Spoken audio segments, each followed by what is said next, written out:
Welcome back to GameScoop, everybody. I am your host, Damon Hatfield. I'm joined now by Dan Stapleton, Hello. Justin Davis, Scoop. and Greg Miller. Brat, brat. And we're going to talk about The Elder Scrolls Online. Are we now? Which just this week it was announced that it would have a $15 a month subscription fee that's on top of its $60 price tag for the game. They are partying like it's 2004, I gotta say. Highly unusual today, isn't it? Like, Yes. most... What MMO out there besides World of Warcraft and EVE Online isn't free to play? Final Fantasy is about the only one. Yeah. 14? Yeah. A Realm Reborn. Yes. And Which is about ready to launch again. That's going to be a subscription game? Yeah, it's also a subscription. And WildStar just announced it would have a fee as well. But they're doing something similar to EVE where you can buy it with in-game money if you accrue enough. Well, so I don't know, maybe this isn't as unusual as I thought. It's unusual. It's very unusual. I would say, like, World of Warcraft, it's obvious that game is going to be free to play eventually. And so it's really just Final Fantasy and Elder Scrolls are the only two. Those are the three big ones. I guess I didn't know about WildStar. I mean, the fact is that any game that costs this much to develop needs a huge audience to support it. And to support what Star Wars The Old Republic ran into was that they were unable to produce content fast enough for paying subscribers to consider it worth it. And if EA couldn't do it, I don't see how ZeniMax can do it. Mm-hmm. Yeah. I mean, No, go. we go. both mean something. There were buddies of meaning things.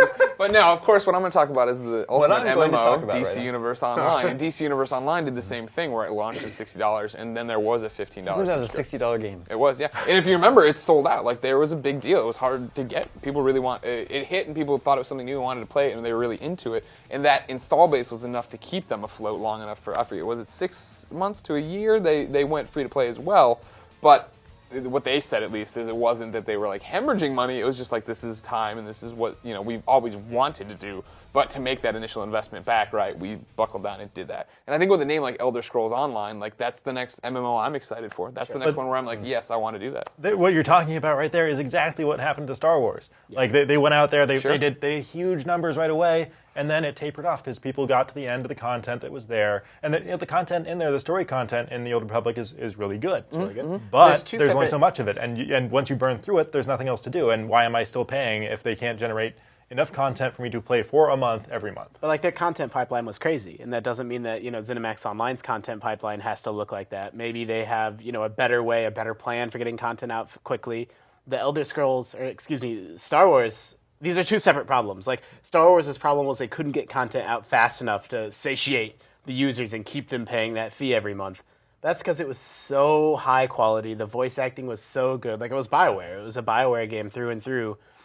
Maybe ZeniMax Online won't have that problem. Maybe their game will be crap, and it'll be easier to put out things. I don't know. It's like BioWare thought that it could produce content like that. I mean, that's what you can go back to an old GameScoop, and I said I don't see how that game is going to continue to have expansion packs and new content drops. Elder Scrolls or Star Wars? Okay. Because it's exactly what ended up happening. I'm like, they released this really, really, really high quality game, and it turned out it was really hard to release new content, quickly of that quality.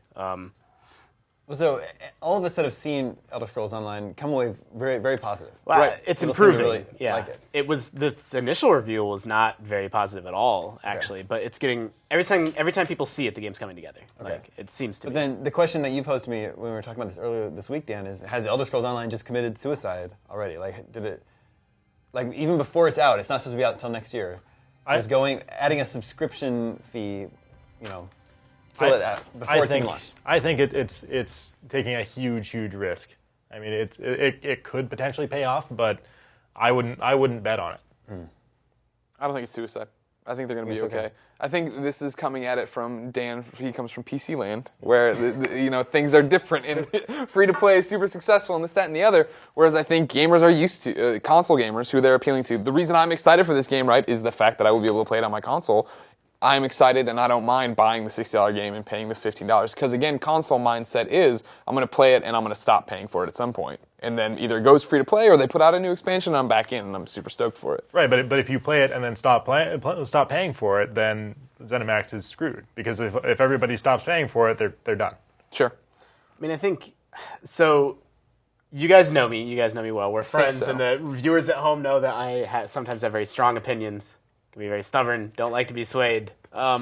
This one, for once, I'm right down the middle on it. Like, I really don't know what to think. On the one hand, Obviously, I've talked about how I'm not wild about free-to-play games. The model of $15 for all you can eat. You didn't read off the guy's quote, but he said... Yeah, I was planning to do that, and then I threw the paper away. I can still do it. But I mean, he basically says it allows them to deliver the package. The quote is, charging a monthly subscription fee means we will offer players the same game we set out to make and the one that fans set out to play. Yeah. But don't you remember what the BioWare doctors were saying in the lead up to... They're gone! They're making beer now. This is like the same stuff they were saying, which is that like, oh, this subscription fee allows us to do all the stuff we want to do, and free to play is great for what it does, but subscription, it lets us do this higher quality experience that people really want, and they failed. I mean, this is why I'm split down the middle. The idea of a $60 game with the $15 fee on top of that seems crazy in 2013. It seems like no game has successfully been able to pull it off, MMO, in years and years and years. They've all had to go free to play.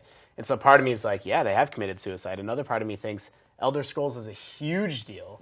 This game is shaping up really, really nicely. And I think if this game comes out and gets great reviews, it gets 9s, people are really loving it, that maybe they can pull it off. Like, that's why I'm like totally on the fence on this one. Yeah, like if the stars all align perfectly, then yeah, like if it is an amazing game and there's nothing wrong with it and it has tons and tons of content, actually what I think will be the make or break factor for it is if the end game multiplayer, the PvP, if that is sustainably awesome, then people will stay with it. But I agree. If they get to the end and there is nothing else to do, or if the multiplayer is not very well balanced, and they do have very ambitious multiplayer plans, or their PvP plans.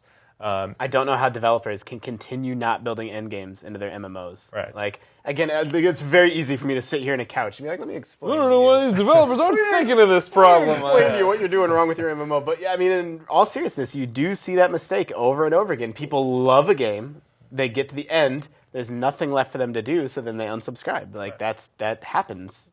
That happened to the Old Republic. I mean, people got to the end of the story content that BioWare had poured its heart and soul into, trying to make that good, but not realizing how quickly people would burn through it.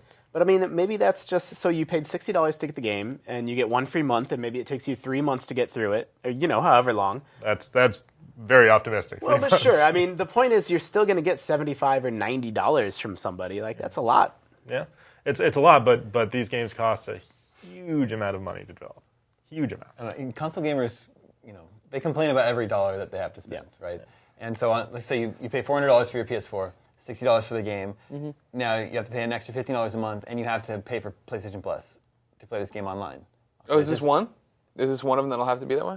Well, that's the deal if you want to play online. Yeah, but DC Universe Online isn't in that thing. Like multiplayer, what they were talking about. I'm just throwing it out there for clarity's sake, even though this muddies the water even more, I guess. But I'm actually not sure. I think some games that you pay for separately can be excluded from the PS Plus. Maybe that's it. Yeah. And here's one thing that you have a very good point earlier that see you guys later. Good job, Greg. We nailed them. You had a very good point there that this is an MMO coming to an audience that is not really into MMOs or hasn't had access to them very much in the past, and there could be a lot of interest there for people that haven't already soured on the subscription model. However, the number of PlayStation 4s and Xbox Ones that are out there at the time this launches will not be enormous. Right, good point. Yeah, I mean, this is really, I don't know. It's a tough one to predict. But like, I feel like if someone would be like, Justin, write an essay on why this was a great idea, I could do it. And if someone said, write an essay on why this was a terrible idea, I could do it. It's like, it's all of Tamriel. It's the whole world of Elder Scrolls. That's incredibly appealing, but it's not being done by Bethesda. It's being done by a different studio, ZeniMax Online. So it's like, for every point, there's like a counterpoint that it's like, this game for me is a toss-up. Skyrim became a $100 game eventually. Yeah. But that was, if you bought all the extra content. At the same time, it's coming down, but anyway. Well, depends on when you buy it. If you bought it at launch and you bought all the extra content, over a couple of years it becomes a $100 game. Yes. But Elder Scrolls Online becomes a $100 game in 3 months. Yeah. And then they want you to spend even more. Yeah, and that's after if you've already if you just bought a $500 console, $400 console in your case. Would have been smarter if they made the game free to download, and then they just started. You just pay a $15 monthly subscription fee. Yes. Right? Why do they also need that $60 up front? I mean, it could be because of Dan's point that maybe there's not a wealth of content. It's like maybe if someone's going to burn through it in 2 months, they can get $30 for the 2-month subscription, or they can get $75.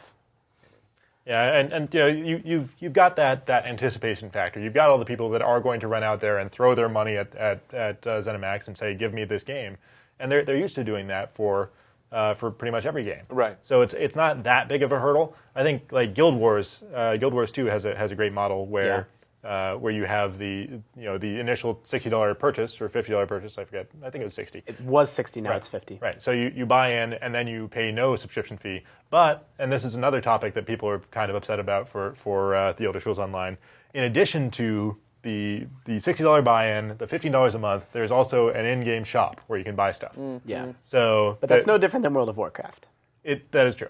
However, World of Warcraft has a ton of content, Yeah. like a decade worth. A of content. decade's worth. That's Yeah. exactly right. So It'll be very interesting to see how this shapes up. I mean, I think, can I make one final may. point? You may. I think what we haven't talked about yet is the actual game design of free-to-play, and it does change. Like, if you're making a premium download, you don't need to think about how am I going to extract money. If it's $15 a month, you don't need to say, well, should travel be free or should that cost a token, and those tokens cost 10 cents? Like, these are the things that have to happen when you change a game to be free-to-play that, I wrote a big story that a lot of people read about. This is why free-to-play games sometimes don't feel good.